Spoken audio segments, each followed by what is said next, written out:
Hey guys, Jason Clank here. Good afternoon. And I'm doing my Next Home CNY Realty version of the podcast today to do a year in review of the Syracuse and Central New York real estate market. It's been a heck of a year, to put it mildly. Quite the anomaly, as I talked about before.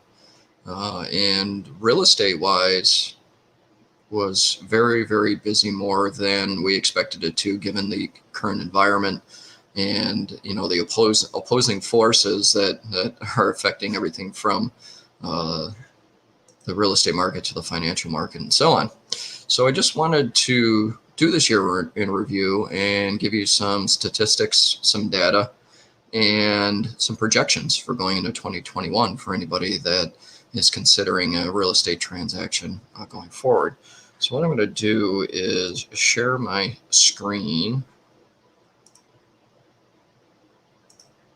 and show you some data information based on what is on the MLS currently. So right here we have it's the average sale price historically over the last 3 years, the average price of a home that was sold within the Syracuse and Central New York area. So in 2018, the average was around $150,000. In 2019, it went up 10 grand, just about.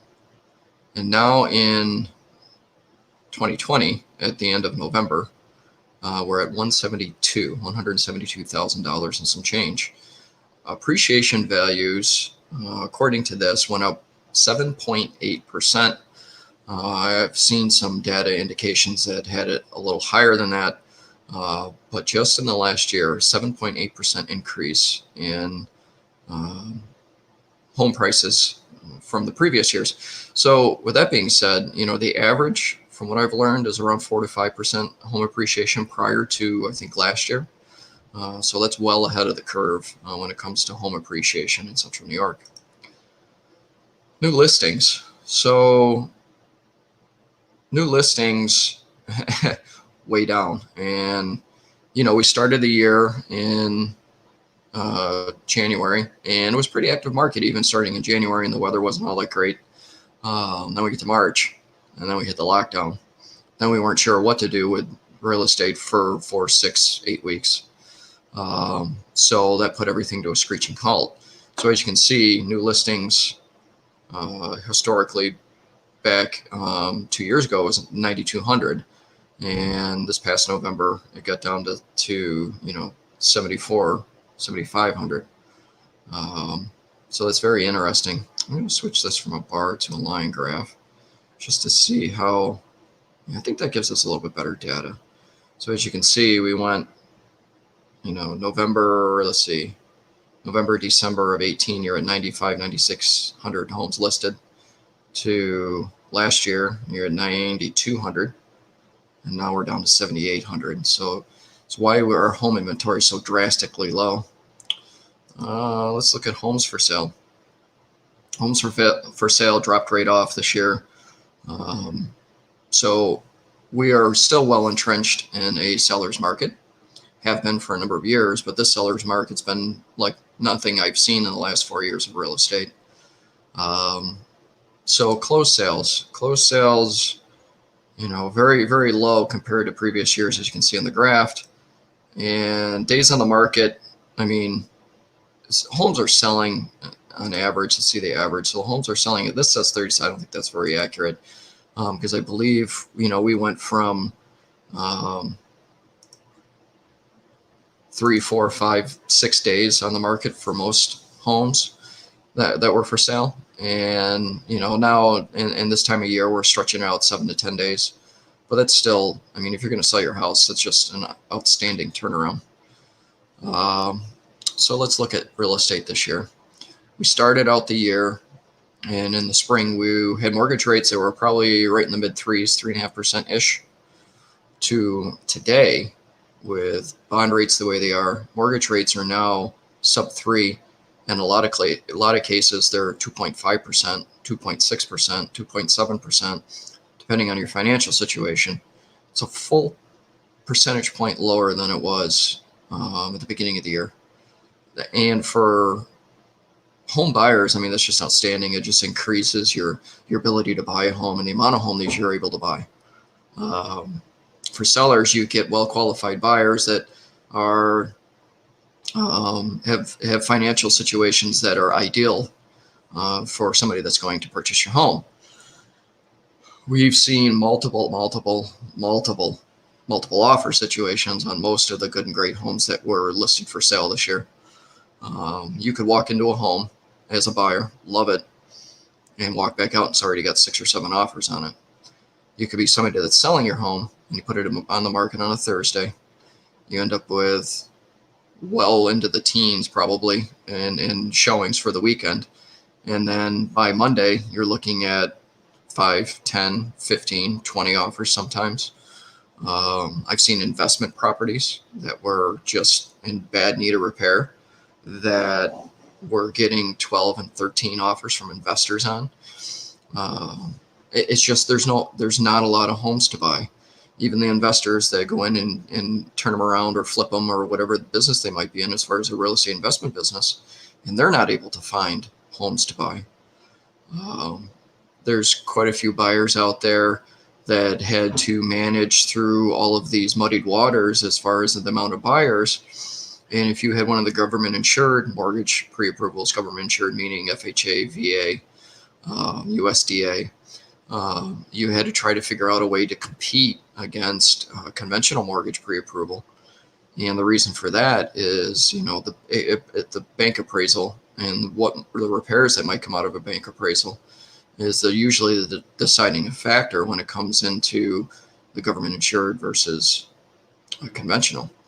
There were people walking into homes that loved the home so much they were waiving home inspections just to be able to win the bidding war.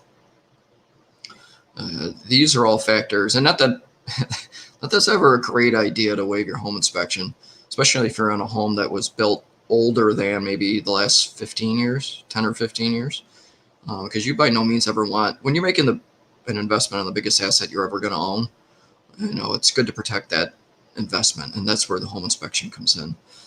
But drastic times call for drastic measures, and people were putting in offers on homes that were sometimes well over asking, tens of thousands of dollars over asking, and still putting a good large percentage down on their mortgage. So a lot of that was evening out, and appraisal values, although a concern at that point, really, there haven't been a lot of appraisals kickback outside of value, at least that I've seen. And I'm sure that other real estate professionals have seen other things, but not that I've seen. So we got through the pandemic lockdown. We get to May, and the real estate rocket ship took off. And the summer was you crammed this typical spring buying season into the summer months. So now you got people that were still looking to buy from the winter and spring months, and the people that were waiting until the summer months. It's very difficult to time the real estate market. It's like timing the financial markets. Nobody has a crystal ball. So let's talk about projections. So again, mortgage rates right now are sub 3. Home values are 7 to 9% higher than they were last year. We have probably less than 2 months inventory of homes available, which keeps us well entrenched in that seller's market. All projections right now is the first quarter, maybe 2, are going to stay exactly the same unless there's some huge disruption in the real estate market. Financial markets don't typically have a huge impact on the real estate market because the real estate market's ultimately driven from, and when it comes to mortgage rates, driven from bond rates. But one can, in historical times, one can flow into the other. A typical market nationally is anywhere from 7 to 10 years. You keep the market the way it is, but we're well past that. And people have talked going into this year. There was a lot of talk of that bubble bursting, real estate bubble market bursting, and rates going much higher. Homes starting to last longer on the market, homes, the inventory going higher. None of that happened. Remember 2 years ago, same thing. They were predicting higher mortgage rates. The bubble was going to burst. Didn't happen. So all projections right now, the first quarter, maybe two, are keeping the market exactly the same way it is right now. Going past the second quarter, it gets a little blurry, probably a lot blurry. It's tough to project that far out. As we proved this year, it's tough to project that far out.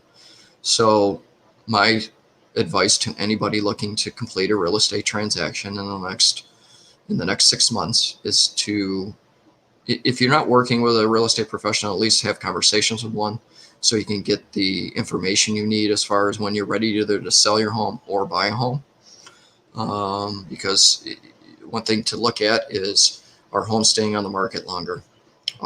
Is the mortgage rate starting to creep up? Does there seem to be a little less activity than there was previous historic, within the last year? It's watching these indicators for any shifts that may impact your real estate transaction going into next year. Now is a perfect time to, going into the first quarter of 2021 is a perfect time, especially if the weather's not cooperating, to start formulating a plan for yourself, both either to sell your home or buy a home, in order to be ready in that typical spring market when the weather breaks.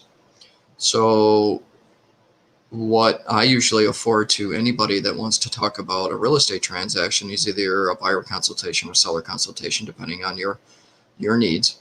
And it goes just through A to Z of the entire process. So when you get to that point, there's no surprises, there's less frustration, and you have all the information that you need in order to make a sound decision on this huge asset you're about to invest in, or maybe to sell off. Traditionally, historically in this area, a lot of, families start out and they're a small family in a smaller home and they want to upsize. On the flip side of things, we have an older generation that takes up a lot of the population here in Syracuse and Central New York, and a lot of them like to downsize out of that big family home into something more smaller that they can manage, a smaller investment. So depending on your needs and your wants in a real estate transaction, that transaction should be catered to those wants and needs. So I wanted to take today to do this year in review to give you some perspective with the statistics and the data. Like I was saying, it's been an anomaly. It's been a heck of a year. It's been a great time to be in real estate, like working in the business, because the amount of people that we've been able to talk to and interact with and help and guide through these processes has been, second to none. I think that if you lined up 10 real estate agents and asked them what they thought of 2020, we'll probably all agree that it's not like anything we've ever seen. And you could be in the business 1 year or 25 years. It's not anything that we've ever seen. So with that, if there's anything at all that I could ever do for you, don't hesitate to drop a comment or send a message, DM, text message, email me, call me. Be happy to help out. Don't ever require you to, commit to working with me. I'm just here to help and provide you any information you might need when it comes to real estate. If there's anything in this podcast episode today that you needed me to expand on to make more sense of, feel free to reach out. And if you need any referrals, if you want to check into mortgages, I'd be happy to relay to you the mortgage lender referrals that I have. So with that, I hope that everybody has a very safe, healthy, and happy new year. And I look forward to interacting and speaking with many of you in 2021, and we can all hope that 2021 is a little easier on us than 2020 has been. Only good things to come. So with that, everyone, take care of yourselves, take care of each other. Have a great day.